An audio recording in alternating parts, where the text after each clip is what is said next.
Hello, Mark's back with track, uh, and I'd like for you to indulge me for a moment. Pretend, if you will, that Strange New Worlds specifically is in the same timeline as the original series and the old Trek that we knew before. Let's just pretend. We're going to play a game. And the next upcoming episode of Strange New Worlds is that loathsome 4.5 Vulcans. I think that's what the episode's called. It's some insane thing like that. And this was the episode that they chose to reveal first for this season. They were proud of this. Okay.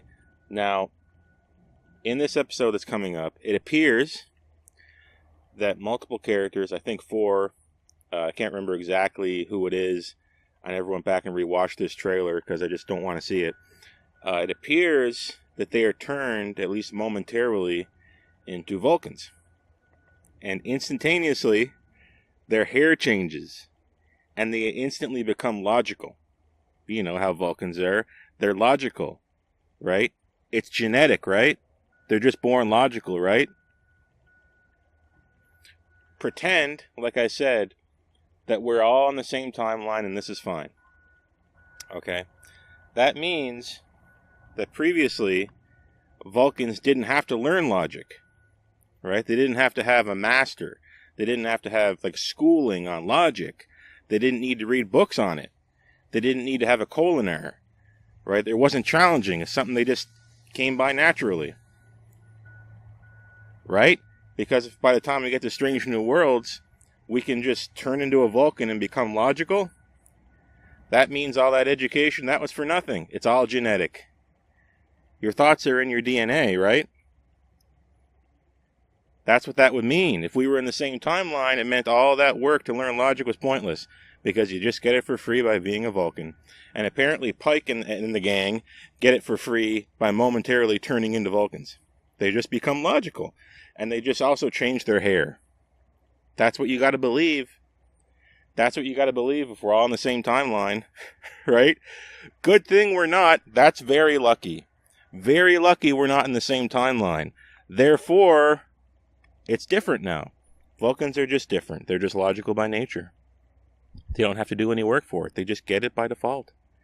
Spock, in the Strange New Worlds episode, I believe it was called Charades, became a human momentarily.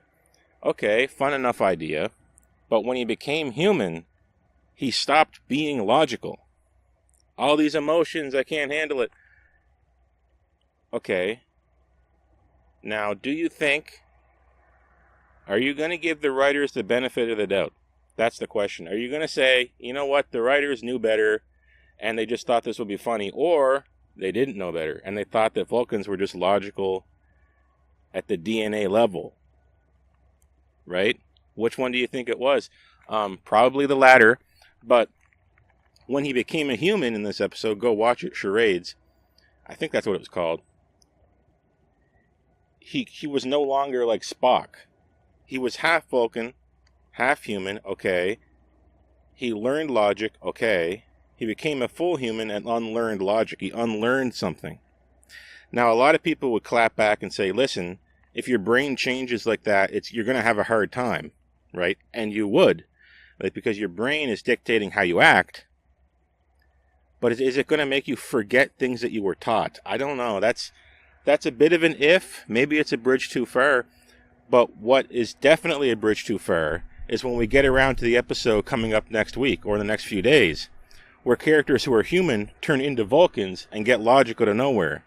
Does that not dictate that they didn't know what they were talking about before? If you think about it, go back in time a few seasons ago.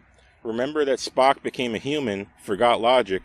Okay, but his brain is different. Spock's brain's different. It's going to have a hard time. Okay, whatever. Benefit of the doubt, maybe. And then, seasons later, humans get the same treatment, become Vulcans, and here comes the logic. No learning necessary. I guess they just learned from their DNA. I guess it's just an evolutionary thing. I guess logic came to the Vulcans so early that it had an effect on their brains and actually changed their DNA. That's how early they had logic. There was no point in time where Vulcans didn't have logic. There was no wars. There was no problems in the past on Vulcan. They were just logic for so many millions of years, tens of thousands maybe, that it actually did affect their brain. Maybe. Maybe. Unless you're wondering about the secret of Vulcan fury and the past of the Vulcans, and you know about the lore, you might not think that. I don't know what they're thinking, right? So, thank God this is a different timeline and we don't have to worry about it. And if you like it, no problem. If you don't like it, you can complain and say, oh, well, isn't this the same timeline? And then people who do like it will say, but it's not the same timeline. But my timeline. Well, there you go. We're going to find out what's up with Spock's brain in the next episode of Strange New Worlds, 4.5 Vulcans. Again, I think that's the name. And it's going to prove once and for all that logic is logic itself, and the teachings that you learn from Surak on down is just in your blood, baby. That's what we're going to find out. Because these humans can get logic out of nowhere. They can get blood out of a stone. Let's see if the stone is worth the squeeze. It's interesting that Spock's brain, the age-old TOS meme, from that beautiful TOS episode, if you know what I'm talking about, you know, the term Spock's brain has taken on a totally different meaning. Because by the time we get to Strange New Worlds, actually by the time we get to Discovery Season 2, Spock is important. He's important to us, which means he's important to the entire universe of Star Trek. Because we're writing this backwards, right?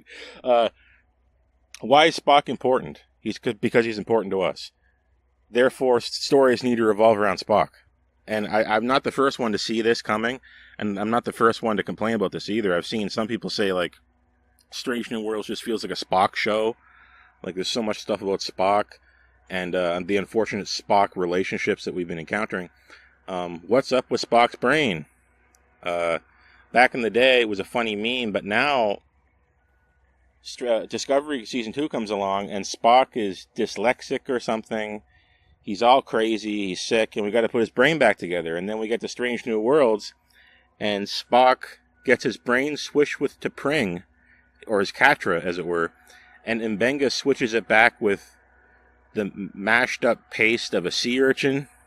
We didn't need to go to Vulcan to do anything for that, to switch his Katra. And then Spock becomes a human and unlearns logic or something. You know, it makes one wonder what is truly up with Spock's brain.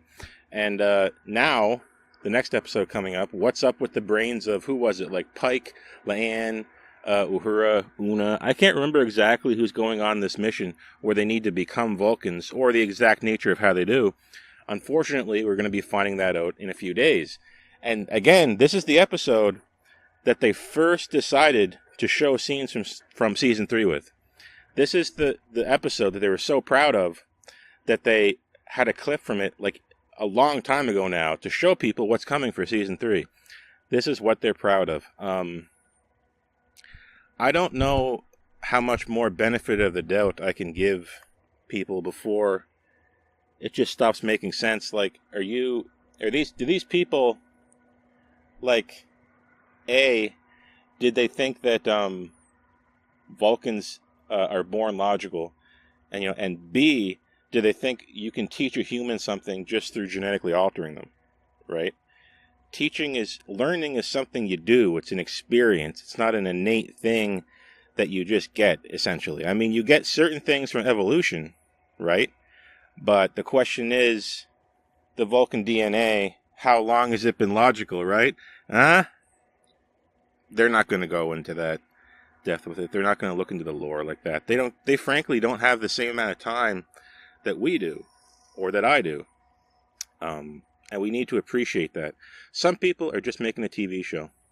They're making a new episode every week, or they're making 10 episodes in however many months, and then piecemeal, delivering them to us every week on whatever streaming service you're watching.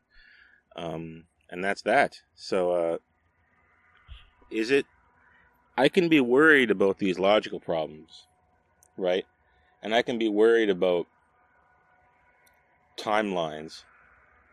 Or you can just watch the show. And if they had known what I'm saying right now, they probably just should have made a new show. Right? Why would you...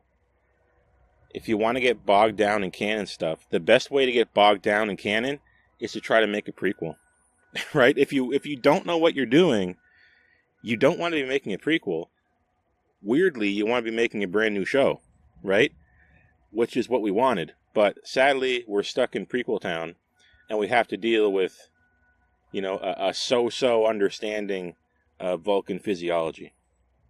As if it matters, right? As if that's really important to the plot. Somehow, I guess the plot in the next upcoming episode is not going to be that great. I got a feeling. But let's just say it really is. These little problems are going to wash away pretty quickly, but I have a feeling it's not going to be that great. Anyway, that about does it for today's away mission. And what is up with Spock's brain, after all? The age-old meme is struck again with modern Trek, new Trek that is. Spock is important. Spock's brain is important. I'll see you when next time I see you. So long.